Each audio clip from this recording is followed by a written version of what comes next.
Então, eu sempre achei que eu nunca fosse me desviar. Eu sempre achei que eu tinha chegado num nível de envolvimento com a igreja e com Deus e ministério, que eu fosse incapaz de voltar atrás, entendeu? Incapaz de cair, essas coisas assim.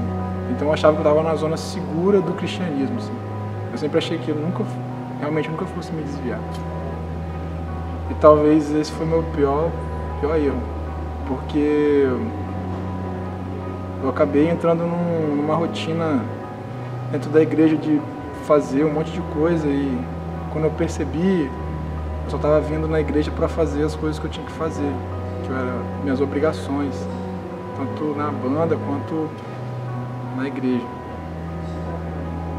E quando eu percebi que eu estava fazendo tudo por causa das minhas obrigações, eu descobri que eu não gostava mais de Deus, eu não gostava mais de Deus como eu gostava quando eu me converti. E aí eu decidi parar de fazer tudo que eu estava fazendo. Eu aos poucos fui saindo dos ministérios que eu tinha assumido, e por último eu tive uma reunião com os meninos da banda e disse que não dava mais para fazer parte da banda. E aí eu cheguei num ponto da minha vida que ou eu ia continuar na igreja porque eu gostava de Deus, ou eu ia sair fora. E acabou que eu saí fora, porque eu só tinha obrigações para cumprir na igreja, eu não tinha mais amor nenhum pela causa do evangelho. Eu estava frio, eu não conseguia orar mais, eu não via sentido nenhum em ler a Bíblia. E depois de um tempo eu descobri até que eu estava cético. Eu estava duvidando se Deus existia mesmo. Já tinha visto gente sair da cadeira de roda e sair andando, já tinha visto gente ser curada. Enfim, todo tipo de coisa que você puder imaginar, e mesmo assim eu estava cético. Cheguei num ponto da minha vida que eu parei em casa e comecei a perguntar: será que Deus é uma criação que o homem fez?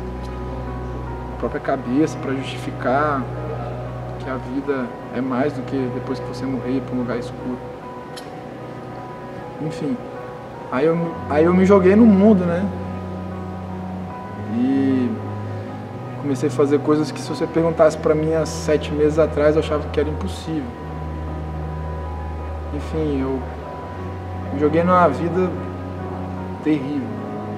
E apesar de muitas pessoas daqui me procurarem para falar comigo, sei lá, eu tava com muita raiva no coração, assim, de mim mesmo, talvez.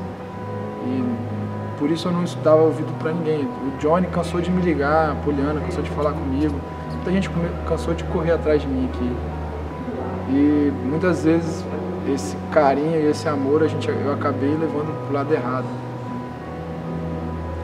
Mas se não fosse por eles, eu acho que eu nunca teria voltado. Eu queria deixar isso bem claro. Se Deus, eu acho que tem todo o mérito. Acho que o retiro foi muito importante. Mas se não fossem essas pessoas na minha vida,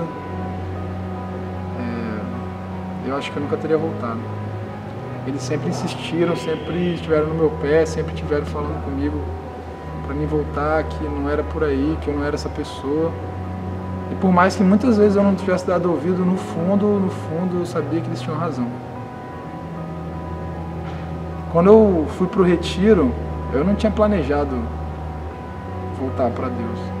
Pelo contrário, eu estava indo lá para ver os amigos e, sei lá, me divertir um pouco, ter um tempo com a galera que eu não via há muito tempo. Apesar de que eu já estava vindo aqui na missão, eu confesso que meus propósitos eram todos menos voltar para Deus, assim.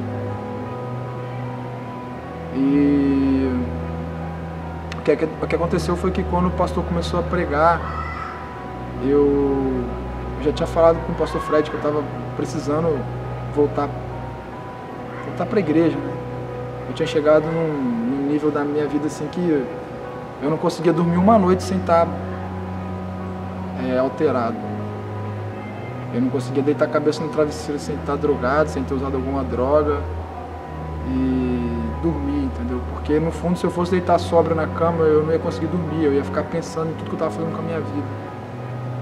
E a droga, ela era a minha saída para poder deitar na cabeça no travesseiro e dormir de noite.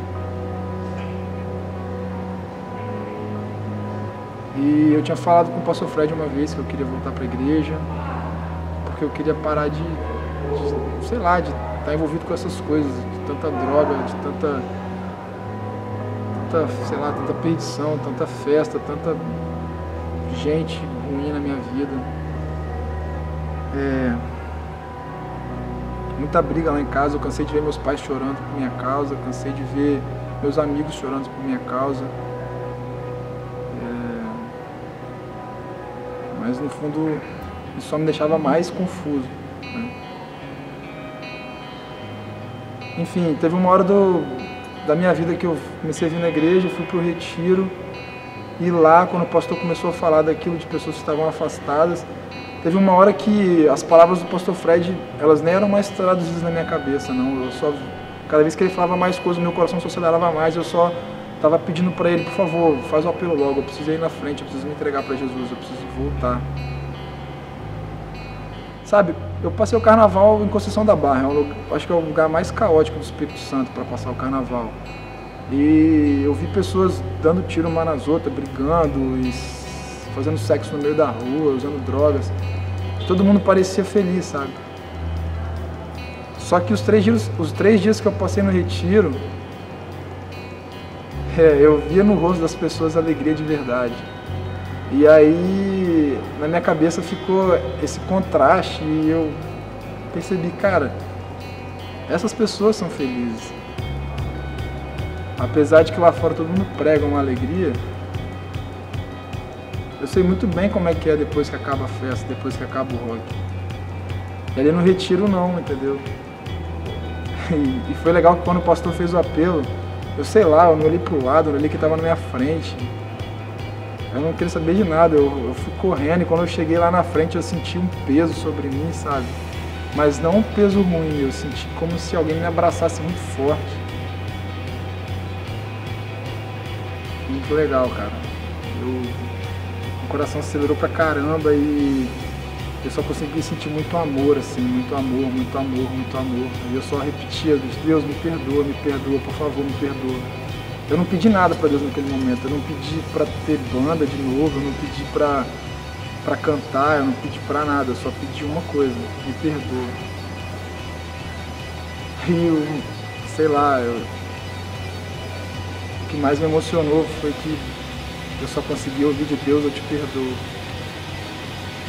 E, sei lá, não precisava de mais nada, eu não preciso de mais nada. Eu não me importo se, sei lá, do que vai acontecer na minha vida aqui pra frente, mas só de saber que ele me perdoou já é suficiente. É isso.